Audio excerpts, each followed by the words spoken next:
Je vous salue, vous qui aimez Dieu de tout votre cœur, qui avez confiance en sa parole éternelle, le Christ Jésus. Alors, dans le livre de l'Apocalypse, au chapitre 12, on parle de cette femme qui a pour couronne 12 étoiles et à la lune sous les pieds et qui est enveloppée de lumière. Vous voyez que il y a beaucoup de symbolisme dans cette image-là. Donc on dit que, bon, cette femme, c'est l'Israël ancien, bon, le peuple d'Israël. D'autres ont dit c'est la nouvelle Ève. Mais quand on parle de la nouvelle Ève, cela renvoie en fait à la bienheureuse Vierge Marie. La bienheureuse Vierge Marie.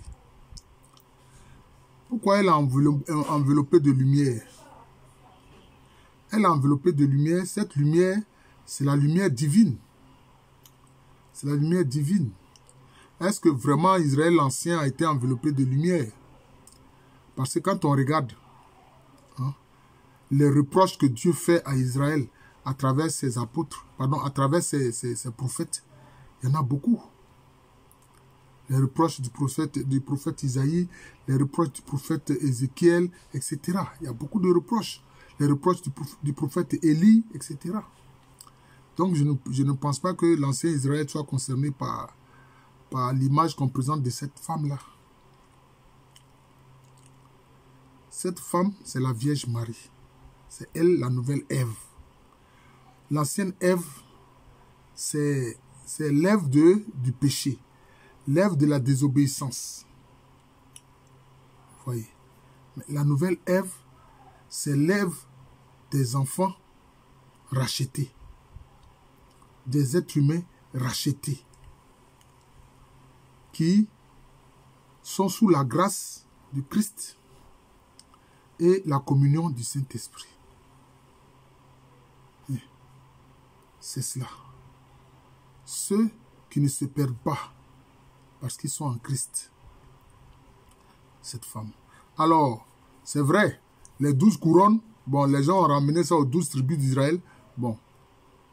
Mais en fait, c'est parce que les tribus d'Israël avaient quand même chacune certaines qualités. Voilà, chacune avait certaines qualités. Il est dit par exemple que de la tribu de Juda, c'est la royauté. Avec même pour symbole le lion.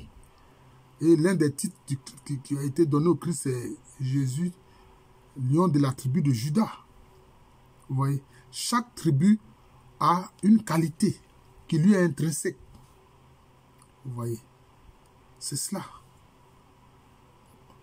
Par exemple, on a vu Joseph, je ne sais plus trop de quelle tribu il est, Joseph. Joseph qui a été vendu par ses frères, vous voyez. Donc c'est cela. Et la tribu de Benjamin. Je ne sais pas s'il était de la tribu de Benjamin parce que son petit frère c'est Benjamin justement. Vous voyez. Alors cette tribu-là, c'est une tribu de gens qui étaient quand même assez, notamment quand on regarde l'attitude de Joseph, il a pardonné ses frères malgré que ses frères l'ont vendu. Il a dit que vraiment Dieu a permis cela pour qu'il sauve sa famille de la famine. Vous voyez, pour qu'il sauve sa famille de la famine. Et bon, c'est Joseph et son petit frère Benjamin, c'était les bien-aimés de Jacob, le père. Parce qu'il avait un amour délirant ainsi, et puis m'exprimer ici pour Rachel, leur maman. Oui, pour Rachel, leur maman. Donc c'est ça. Donc chaque tribu a une qualité spirituelle, mais aussi avec ses défauts. Il faut comprendre, mais aussi avec ses défauts. Il faut que ce soit symbolisé par des étoiles, c'est-à-dire que chaque tribu est porteuse plutôt d'une qualité spirituelle. Voilà, d'une qualité spirituelle. Voilà. quand on regarde les documents, etc., certains savants lier les 12 étoiles là aux constellations, etc. Non. C'est des trucs, ça ne concerne pas la vie christique. Ça ne concerne pas la vie christique. Maintenant, cela concerne aussi quoi? Les 12 apôtres. Les 12 étoiles, ça renvoie aux 12 apôtres. Évidemment, une des étoiles ne concerne pas Judas Iscariote. Parce que Jésus a dit, Père, ce que tu m'as donné, aucun n'a été perdu, sauf celui qui est le fils de la rébellion qui volontairement va à sa propre perte. Donc, je peux dire, la 12e étoile concernée, c'est vraiment Matthias. Voilà. Et on voit, chaque apôtre avait une qualité. Moi, ce que j'ai constaté dans la qualité de Pierre, il est spontané. C'est quelqu'un qui est spontané. Il est spontané. Mais en même temps, rapidement, il peut être affaibli par un événement. On l'a vu quand Jésus lui a dit, oui, tu peux venir vers moi en marchant sur l'eau. Vous voyez? Mais après, qu'est-ce qui s'est passé? Quand il y a eu le vent, les vagues, etc., il a eu peur. Il a douté. Mais il est spontané. Il est spontané. Voilà. C'est quelqu'un qui est spontané. Ça, c'est clair. Hein? Quand son frère André vient lui dire, ah, nous avons trouvé le Messie, mais tout de suite, il y va. Vous voyez, il est spontané. Et chacun d'eux a une qualité. Chacun d'eux a une qualité. Hein? Jean, c'est quelqu'un vraiment qui, lui, est vraiment tourné vers l'amour. L'évangéliste Jean, l'apôtre Jean. Vous voyez. Donc, chacun a une qualité. Et qu'est-ce qu'il faut comprendre par là? Cela veut dire que chaque disciple de Jésus, chaque chrétien, a des qualités qui font référence à un des apôtres. Voilà, a des qualités qui font référence à un des apôtres. C'est comme ça. Voilà. C'est comme ça. En observant, bon, regardez, par votre vie, etc., votre comportement, quel est l'apôtre qui est plus proche de vous par votre comportement? C'est ça, par votre qualité. Par votre qualité. Est-ce Pierre? Est-ce Jacques? Le fils de Zébédée? Est-ce Jean, le fils de Zébédée? Est-ce Matthias? On ne sait pas. Est-ce Philippe? Voilà. Est-ce Nathanaël? Qui a dit, mais est-ce qu'il y a quelque chose de bon qui peut venir de Nazareth? Philippe lui a dit, viens pour constater toi-même. Vous voyez? Et il a accepté de venir et il a constaté. Vous voyez? Est-ce Thomas, Didyme, qui lui doit voir d'abord avant de croire? D'ailleurs, j'ai donné un enseignement pour dire, je dis, heureux ceux qui croient sans avoir vu. Je dis, mais moi, je dis aussi, heureux ceux qui ont vu et qui ont cru. Voilà. Donc ça, c'est la situation de Didyme, ça. Thomas Didyme, vous voyez. Donc, chacun de nous a une qualité qui est liée à un des apôtres. Voilà, c'est lié à un des apôtres. Voilà, c'est cela. C'est cela. Je pense que c'est important. C'est important. Et donc, cela veut dire quoi? Ce qui fait la joie et la couronne de la Vierge Marie, ce sont ceux que son fils Jésus a rachetés, a libérés du péché et de la mort.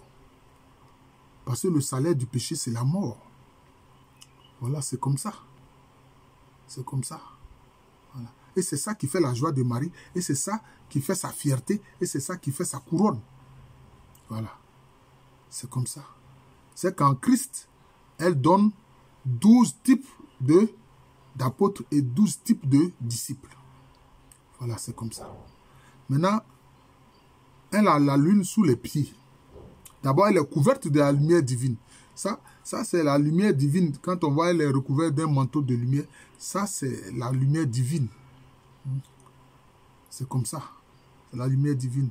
C'est la lumière de la Sainte Trinité qui la couvre comme un manteau. Voilà. Donc, c'est ça. Donc, cela veut dire quoi? Elle est théophore. C'est-à-dire qu'elle est porteuse de Dieu. La Vierge Marie est porteuse de Dieu.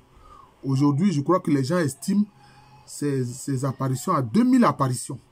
2000 apparitions, mais ce sont pas toutes les 2000 apparitions ne sont pas toutes attestées par l'Église. Il y a certaines apparitions qui sont attestées. L'apparition de Lourdes, l'apparition de Fatima, etc. Par exemple, présentement, les apparitions de Medjugorje, je ne sais pas vraiment si l'Église a attesté cela. Vous voyez. L'apparition de Guadeloupe aussi est attestée. Vous voyez, vérifié. Donc c'est cela. La joie de la Vierge Marie, ce sont les êtres humains que son fils Jésus a sauvés et libérés du péché et de la mort. C'est ça qui fait sa couronne et sa joie. Voilà. Quand une mère, ses enfants sont sauvés, elle est contente, elle est en joie. C'est ça. Maintenant, la lune sous les pieds. Qu'est-ce que la lune? La lune, bon, là encore, c'est du symbolisme.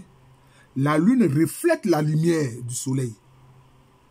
Mais la lune n'est pas à l'origine du soleil. Cette lumière qu'elle reflète là ne vient pas d'elle. C'est la lumière qu'elle reçoit du soleil qu'elle réfléchit. Mais c'est comme la Vierge Marie. La lumière qui est sur elle, c'est la lumière de Dieu lui-même et qu'elle réfléchit. Voilà. Vous voyez, c'est comme un miroir réfléchi. Hein? Hein? C'est qu'elle reçoit comme image. Donc c'est comme ça. La Vierge Marie réfléchit. C'est pour ça qu'il y a une dimanche, peut-être je ne sais pas si je vais faire peut-être une série d'enseignements sur les icônes. Notre-Dame de toute grâce, où elle a les mains étendues comme en accueil. Et on voit quoi? La lumière qui passe par ses deux mains. La lumière passe par ses deux mains. Mais elle n'est pas la source de la lumière. La source de la lumière, c'est Dieu lui-même. Mais elle reflète ça, ça passe par ses mains. Ça passe par ses mains. Et c'est ça, Notre-Dame de toute grâce. Il est évident que si toi, tu aimes la Vierge Marie, et tu lui demandes d'intercéder pour toi, mais elle n'a qu'à refléter cette lumière qui passe par ses mains sur toi. Et puis c'est fini. Et puis Dieu t'exauce. La lumière qui passe par ses mains, là, elle n'a qu'à orienter ça vers toi. Et puis voilà, tu es inondé de la lumière divine. Quand on parle de la Vierge Marie, il y a des gens qui ne comprennent pas parce qu'ils n'ont pas expérimenté la Vierge Marie. La Vierge Marie, tout comme le Christ, il faut l'expérimenter. Il ne s'agit pas d'un discours théologique ou philosophique ou je ne sais pas de quelle intelligence. Il ne s'agit pas de ça. Ce sont des expériences concrètes. Ceux qui sont venus à Jésus-Christ, ce sont des expériences concrètes qu'ils ont eues. Et ceux aussi qui ont vu l'intercession très efficace de la Vierge Marie, c'est à travers des expériences. Moi, c'est mon cas. À l'origine, il n'y a pas quelqu'un qui est plus incrédule que moi. Non. Parce que tout l'enseignement que j'ai reçu, c'est un enseignement qui est basé d'abord sur la logique. Or, avec Dieu, il n'y a pas de logique. La logique de Dieu n'est pas la logique humaine, ni même la logique dans la création. Parce que, comprenez une chose, je suis en train de dire ça, d'autres vont dire, mais qu'est-ce qu'il raconte? Par exemple, il y a la physique générale, avec ses lois. La relativité générale, la relativité restreinte avec Albert Einstein. Mais il y a la mécanique quantique, qui a des lois qui sont différentes de la mécanique générale. Dans la mécanique quantique, on voit les particules qui peuvent être à 2 ou 3 endroits différents. Est-ce que ordinairement un homme peut être à 2 ou 3 endroits différents? Mais les particules, qui sont des créatures, sont à 2 ou 3 endroits différents. Et même quand, quand deux particules sont éloignées par des milliers de kilomètres, mais elles sont en connexion. Elles sont en connexion. Ce sont les lois de la mécanique quantique. Et que dit encore la mécanique quantique? C'est quand tu regardes quelqu'un que la personne existe. C'est quand tu regardes quelque chose que la chose existe. Les inintelligents qui viennent dire que Dieu n'existe pas, le Christ c'est une imagination, etc. Dans ce cas-là, Dieu ne va pas te regarder et tu n'existeras pas. Tu es sur la terre, mais en fait, tu es en train de vivoter. Tu ne vis pas. Toi qui nies l'existence du Christ là, en ce moment-là, cela veut dire quoi? Tu vivotes. Tu n'existes pas parce que le Christ ne te regarde pas. Puis je te dis qu'il n'existe pas. Il n'existe pas pour toi, donc c'est fini, c'est terminé. tu t'es condamné toi-même, tu as fermé la porte à la révélation divine et à la miséricorde du Père. Voilà le problème. Donc c'est ça. C'est ce que dit la mécanique quantique. Il y a eu un échange entre Albert Einstein et puis Niels Bohr. Niels Bohr, je vois qu'il est des régions nordiques, je crois qu'il était danois. Quand il a dit ça à Albert Einstein, disant que l'une des lois de la mécanique quantique, c'est quand tu regardes une personne ou une chose qu'elle existe. Einstein a dit, mais comment? Donc, Niels Bohr, tu vas me faire croire que si je ne regarde pas la Lune, je me dirais alors qu'elle n'existe pas. Il dit justement, c'est l'une des lois de la mécanique quantique. Si tu ne regardes pas la Lune, elle n'existe pas. Si tu ne regardes pas quelqu'un, la personne n'existe pas. C'est pour ça qu'il faut remarquer, quand quelqu'un est très fâché contre une autre personne, il dit, je ne veux pas la voir, je ne veux plus la voir. Vous voyez? Ces paroles simples déjà donnent une idée de cette loi de la mécanique quantique. Et moi, je disais, c'est parce que j'ai eu l'expérience de la Vierge Marie. Hein? Après l'expérience du Christ, ce n'est pas par mes propres capacités que j'ai vu la vérité de l'intercession de la Vierge Marie. Je vous le dis franchement, hein, frères et sœurs, c'est la vérité. Je l'ai vu à 2 reprises en songe, sortant de son cœur immaculé des colombes. Sortant de son cœur immaculé des colombes. J'ai fait une vidéo de témoignage sur ça, sortant de son cœur immaculé des colombes, qu'elle distribue aux gens. Dans mon cœur, je savais que c'était la Vierge Marie, parce que ça me disait que c'est la Vierge Marie. Et puis moi, elle m'a donné une colombe particulière, dont le plumage du dos est rouge et puis le reste est blanc. Une fois encore, là, c'était comme j'assistais à une célébration eucharistique, à une messe. Et un peu avant que le prêtre dise, bon, d'abord, j'ai vu cette femme-là, la même femme, elle était maintenant à la droite de l'autel et elle tenait un bébé dans la main. Et au moment de la communion, le prêtre, avant de dire, hein, voici l'agneau de Dieu qui ôte le péché du monde, il allait vers moi, moi j'étais parti parmi ceux qui étaient devant, il allait vers moi et puis il m'a remis le bébé, l'enfant. Mais je suis tombé en extase. Alors je suis tombé en extase. Vous voyez, il y a des grands saints qui ont connu beaucoup de choses, mais qui n'ont pas eu la grâce de l'extase. Moi, je suis tombé en extase. Si bien que quand il a dit, heureux les invités, etc., au repas du Seigneur, voici l'agneau de Dieu qui ôte le péché du monde. Moi, je n'ai même pas pu répondre. Parce qu'il était dans l'extase avec ce bébé dans les bras. Maintenant, c'est la 3e fois. Là, maintenant, puisque je suis têtu, je suis un fils de la Vierge Marie têtu, un enfant de la Vierge Marie têtu. Mon épouse était depuis longtemps dans les équipiers du rosaire. Voilà, je porte ici la tenue des équipiers du rosaire. J'ai fait aussi un témoignage sur ça. Et quand on a déménagé de Koumassi pour venir à Angré, mon épouse a rapidement pris contact avec les équipiers du rosaire. Et puis un soir, elle m'a dit, mais accompagne-moi, je vais à la prière des équipiers du rosaire. Je lui ai dit, toi-même, tu sais, depuis qu'on a commencé là, je refuse votre affaire où on salue la Vierge Marie, et puis ça ne finit pas là. Hein? Vous allez la saluer combien de fois? Quand on a salué quelqu'un une seule fois, ça devrait suffire, non? Et puis, on partait. Or, ce jour-là, c'était peut-être depuis les années 2010. Hein? Là, c'était... Bon, peut-être un peu avant, je ne sais plus, ou après, je ne sais plus trop. On partait chez le frère Trabi Boulati pour cette prière-là. Mais moi, j'ai accompagné simplement mon épouse. Et puis, elle m'a dit, voilà la maison. Dès qu'elle m'a dit, voilà la maison, j'entends une voix d'une douceur que je n'ai jamais vue, entendue. Mon enfant, pendant combien de temps vas-tu me résister? Et puis, je suis entré, j'ai obéi à cette voix-là. Et puis, c'est comme ça, on a fait la prière. À la fin, on dit, oh, voilà, monsieur Alou René, un nouveau membre des équipiers du rosaire. C'est comme ça que je suis rentré dedans. C'est-à-dire que ce sont ces frères et sœurs équipiers là qui ont parlé à ma place. Peut-être la Vierge Marie les a poussés à faire ça. C'est comme ça que je suis devenu équipier du rosaire. Voilà, donc c'est important de comprendre l'importance de la Vierge Marie. Donc c'est comme la lune sous ses pas, c'est-à-dire qu'elle reflète la lumière qu'elle reçoit de Dieu. C'est ce que ça veut dire, ce symbole-là de la lune sous les pieds. Et puis maintenant, quelquefois, on voit un ange qui est en bas, qui tient la lune. Vous voyez, cela veut dire que les anges la servent. Cela veut dire que les anges la servent. La Vierge Marie, là, il y a des anges qui sont à son service. Il faut savoir ça. Donc, j'ai voulu expliquer ces symboles-là de la femme de l'Apocalypse. Voilà. Abonnez-vous à ma chaîne. Hein. Je suis le frère Jean de l'amour de Jésus. Abonnez-vous à ma chaîne. C'est comme ça que cette chaîne-là s'appelle d'ailleurs Jean de l'amour de Jésus sur YouTube. Voilà. Mais à l'état civil, je suis le professeur Aluko Merimi. Professeur d'histoire, bien sûr.